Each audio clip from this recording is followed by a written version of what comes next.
So, for a while, I grew up here, and I didn't really notice it. And then they came out the movie Brokeback Mountain, and I didn't really still notice it. I'm like, what are they talking about? These hillbillies being all LGBT?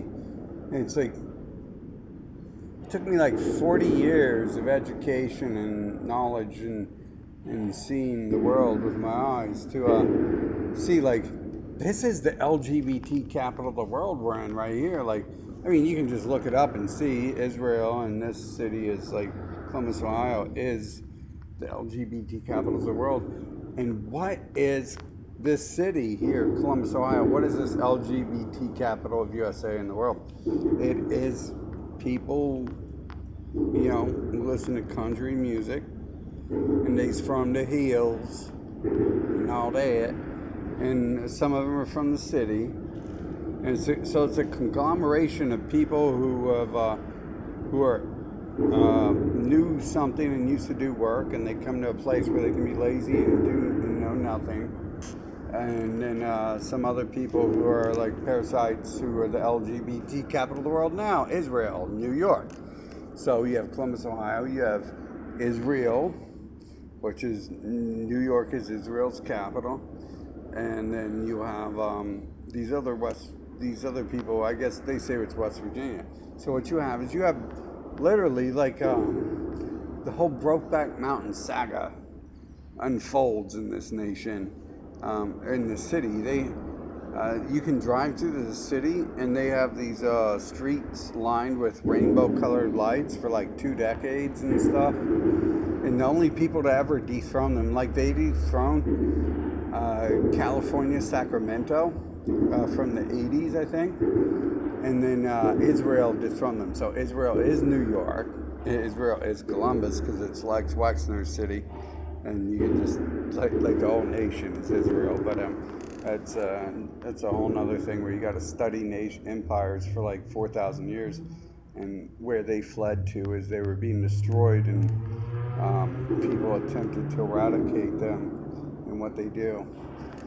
And so, hey, it's really weird how that plays out. You got the Brokeback Mountain saga, and then you had the Brokeback Mountain city, and they were Brokeback Mountain long before the movie came out. So they're not emulating what's on TV. They're being Brokebacks. They're just being Brokeback. Like, that's what they want to do. That's what they want to be. So that's what they do. And I just think that's an interesting little thing to point out is I've always thought, this is stupid. So you're telling me two hillbillies on a mountain is like the most LGBT movie ever.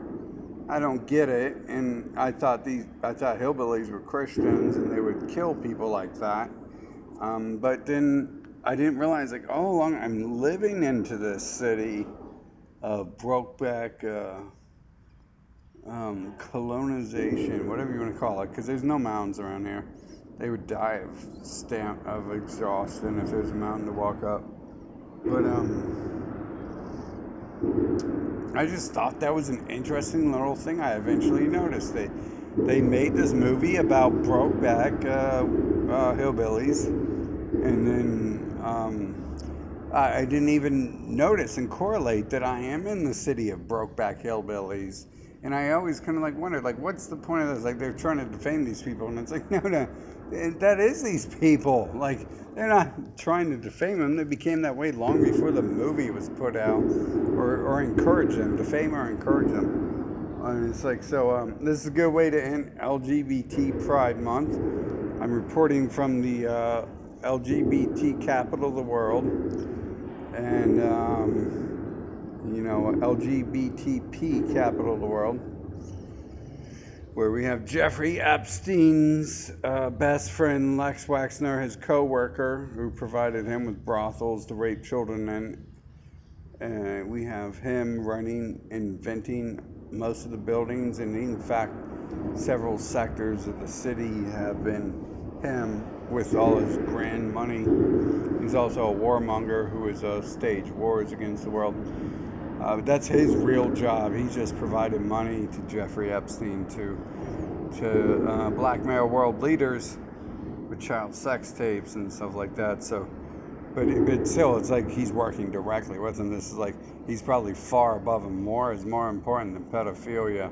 You know, the pedophilia allows you to subvert the leaders of the nations. So he's probably like his boss in many ways, and they swept that under the rug here on Brokeback Columbus. And just interesting how that all unfolds, and it all like relates to each other. Like so many of these things are so crazy linked together that I end up knowing and stuff. And it's just like, what, really? Like, it's got to be something else somewhere, and I don't know. But you know, the Brokeback saga continues on.